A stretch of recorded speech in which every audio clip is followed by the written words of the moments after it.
board. Okay, right there.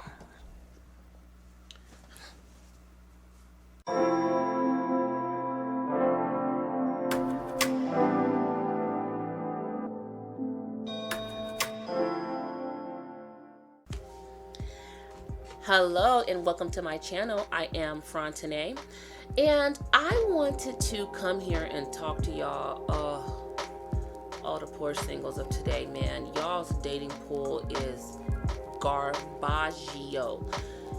I watch so many YouTube videos of women or girls who are dating, and not girls, young ladies, early 20s, even as far as up to 30s and 40s, and how the dating world and the online dating and just the men, the choices, the dudes that are available today, and what dating looks like today.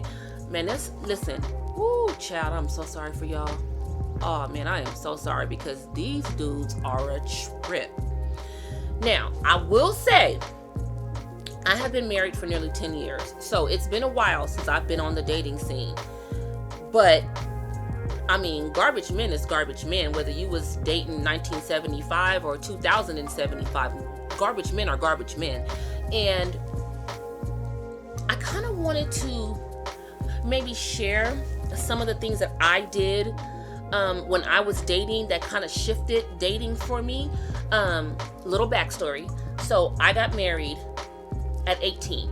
I'm the oldest of 9 children, and I had so much responsibility in my home that I wanted out. I just wanted a way out, and I had a boyfriend, and we were in love. He's 8 years older than me, and we wanted to get married. So that was going to be the only way that I was going to, live with a guy. I wanted to be married to him. So we got married. So during that marriage, I had 2 children with my first husband, 2 sons, and a lot of ups and downs because we were just too young to be married. I was 18, and even though he was older than me, we were still too young to be married. We were children trying to be adults, and it collapsed, and there were so many other things that went wrong. But nonetheless, we got divorced, and I was thrust back into the dating world all of a sudden, and things were so much different, even in the time that I was married to him until the time that I was divorced from him.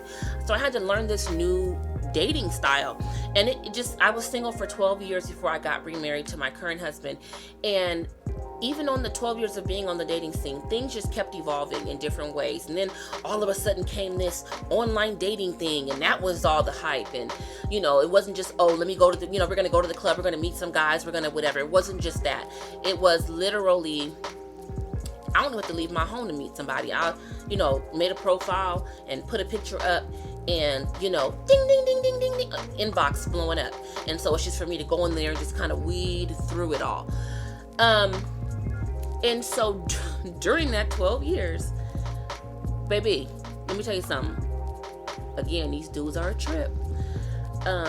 I have gone out on some of the most tragic dates that anybody would ever want to go on. Like, I went on this one date with this guy. It was going to be like a 2-part date.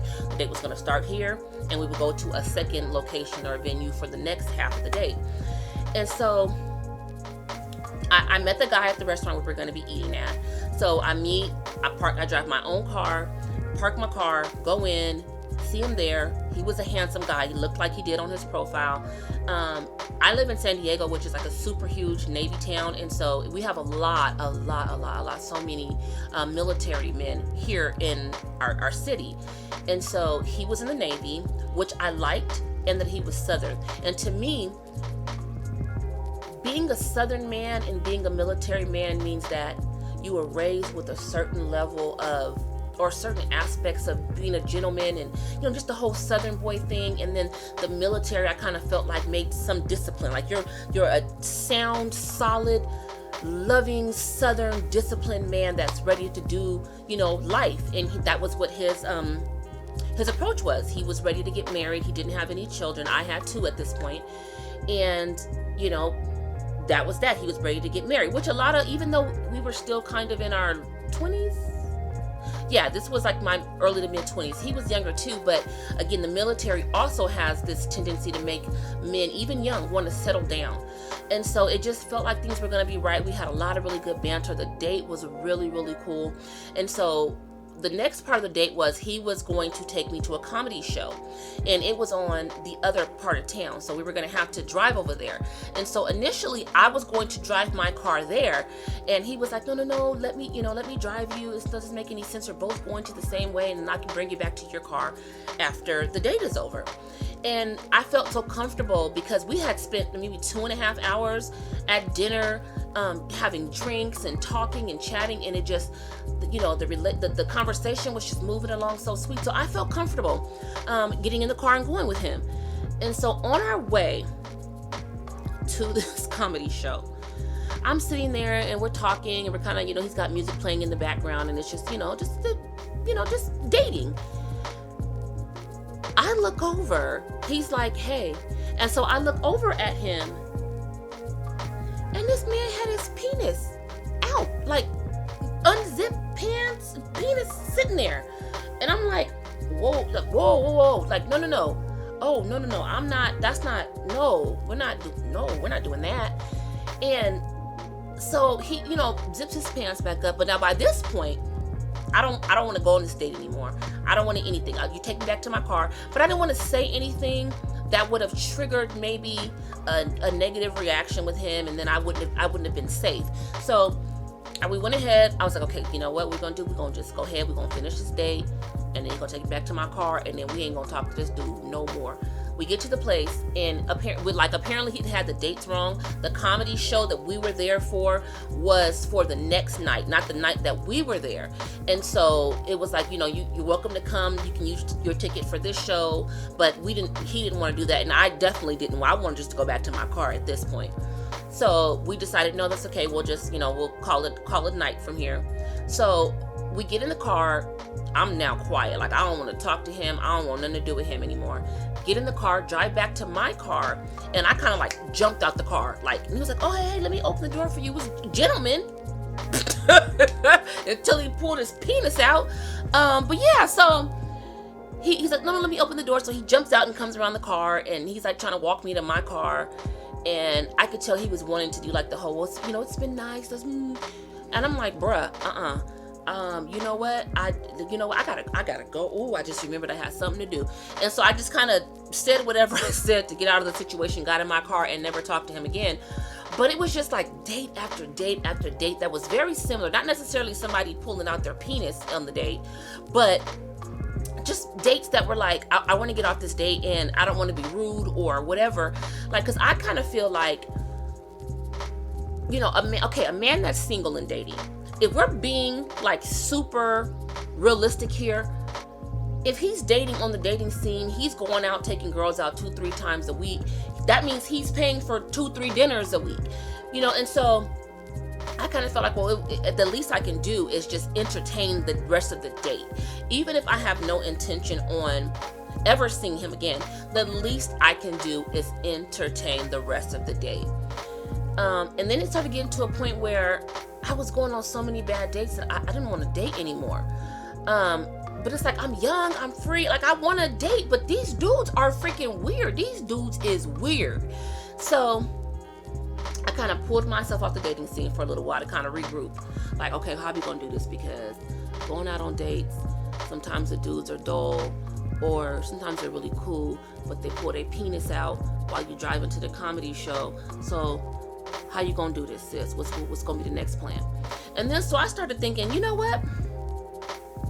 Why do I have to like go on dates with these dudes? Like, why can't we do what I used to call, apparently it's a thing, it wasn't a thing when I was dating, but I called it the meet and greet, where basically I had a couple of, these were the rules for it.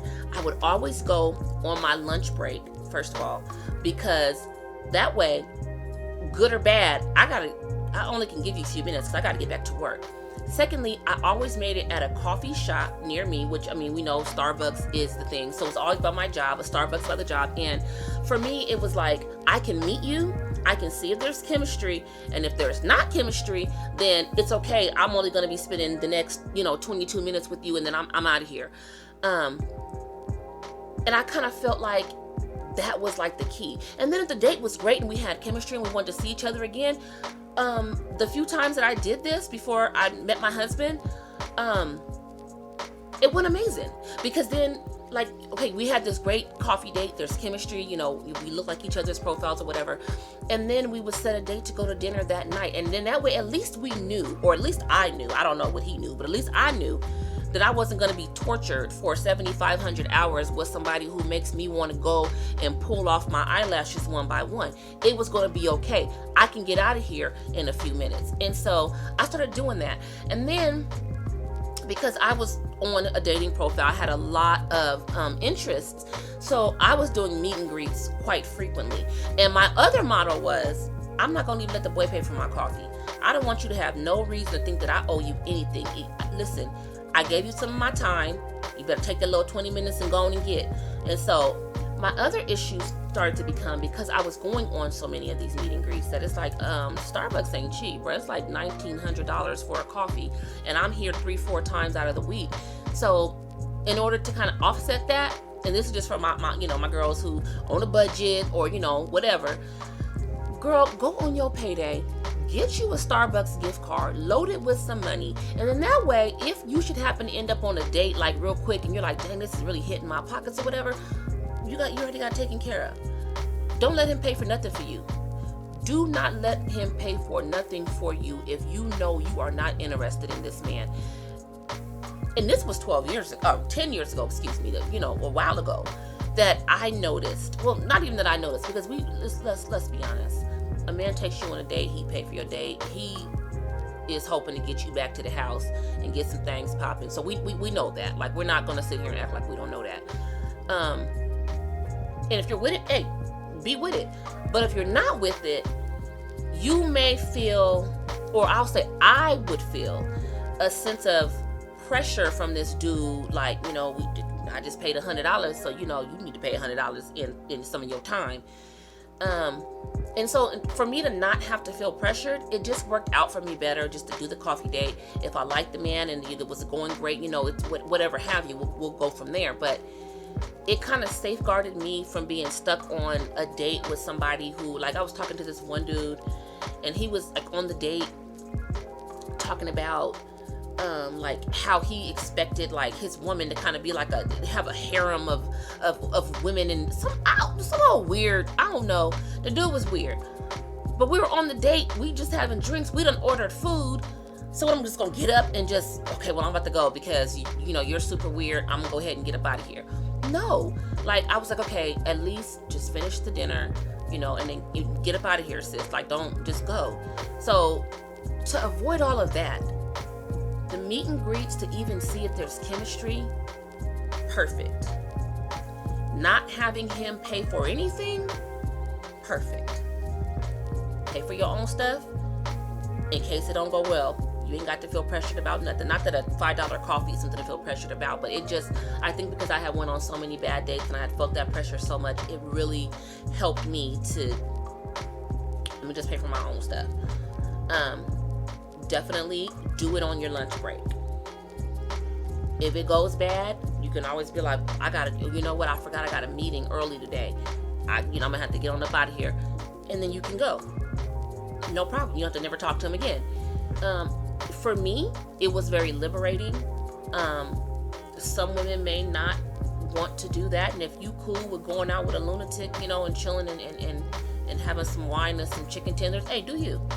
I don't like that. I didn't like that. So yeah, I would definitely say give that a shot. The meet and greet on your lunch break, quick little coffee, you know, and call it a day. See where it goes from there. That's going to be it for me today on this topic, but I will see you again next time. Bye.